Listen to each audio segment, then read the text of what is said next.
কালের কণ্ঠের দর্শকদেরকে পবিত্র ঈদুল আজহার শুভেচ্ছা ও ঈদ মোবারক। টানা 10 দিনের ছুটিতে নীল জল আর দক্ষিণা হাওয়া, চিকচিক করা বালু আর প্রাকৃতিক দৃশ্যর প্রেমে পড়ে দেশের নানান প্রান্ত থেকে হাজারো পর্যটক এখন অবস্থান করছে সাগরকন্যা খ্যাত কুয়াকাটায়।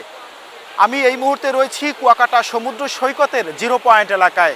জিরো পয়েন্ট এলাকার পূর্ব দিকে এবং পশ্চিমে 1 কিলোমিটার জায়গা জুড়ে পর্যটকদের রয়েছে পদচারণা।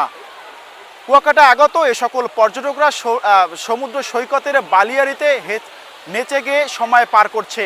কেউ আবার প্রিয়জনের হাত ধরে সমুদ্রের বুকে হেঁটে চলছে, কেউ আবার সমুদ্রের বুকে পেতে রাখা বেঞ্চিতে বসে জীবনের নানান গল্প কথা শেয়ার করছে প্রিয়জনের সাথে। কুয়াকাটা সমুদ্র সৈকতে এ সকল পর্যটকরা কুয়াকাটার নানান দর্শনীয় জায়গায় ঘুরে বেরিয়ে নিজের জীবনকে উপভোগ করছে। কুয়াকাটা কেউ এসে অপেক্ষা করছে পশ্চিমে সূর্য যখন অস্ত যাবে সেই দৃশ্য দেখার জন্য, কেউ এমন দৃশ্য ধরে রাখার জন্য সেলফি তুলছে, তা আবার সামাজিক যোগাযোগের মাধ্যমে বন্ধুদের সাথে শেয়ার করে নিচ্ছে। আমার সাথে কথা হয়েছিল কুয়াকাটা সমুদ্র সৈকতে বেড়াতে আসা পর্যটকদের সাথে। তারা যেমনটা জানিয়েছেন, কুয়াকাটা সমুদ্র সৈকত রক্ষার্থে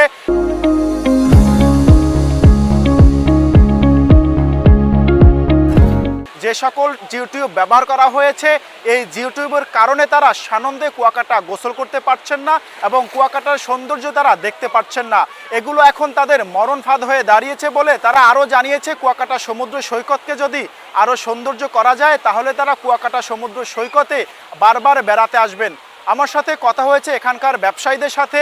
ব্যবসায়ীরা যেমনটা জানিয়েছেন, তাদের আবাসিক হোটেল ইতিমধ্যে 60 থেকে 70% অগ্রিম বুকিং হয়েছে। আগামীকালকে কিন্তু কুয়াকাটায় যে সকল হোটেল রয়েছে সেই হোটেলগুলো কিন্তু শতভাগ বুকিং রয়েছে। আমার সাথে কথা হয়েছিল কুয়াকাটার হোটেল মোটেল ওনার্স অ্যাসোসিয়েশনের সভাপতি এম.এ. মোতালেব শরীফের কাছে। তিনি যেমনটা জানিয়েছেন, কুয়াকাটায় আগত পর্যটকদেরকে নিশ্চিত নিরাপত্তা এবং সেবা দেওয়ার জন্য তাদের হোটেলগুলো প্রস্তুত রাখা হয়েছে। যদি কোনো ধরনের পর্যটকদের সাথে অসাদাচরণ করে তারা অভিযোগের ভিত্তিতে সাথে সাথে তারা এর যে প্রয়োজনীয় ব্যবস্থা গ্রহণ করবেন বলে জানিয়েছেন।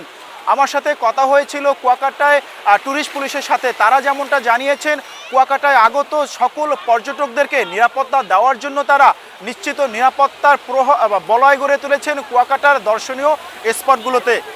কুয়াকাটা সমুদ্র সৈকতের নানান সৌন্দর্য যখন দেখে আপন নিরে ফেরার পালা, তখন সমুদ্রের বুকে দাঁড়িয়ে তারা একশ্বাস ভালোবাসা বলে, কুয়াকাটা সমুদ্র সৈকত তুমি ভালো থাকো, আবারও তোমার বুকে ফেরত আসবো। সাইদুর রহমান, কালের কণ্ঠ, কুয়াকাটা।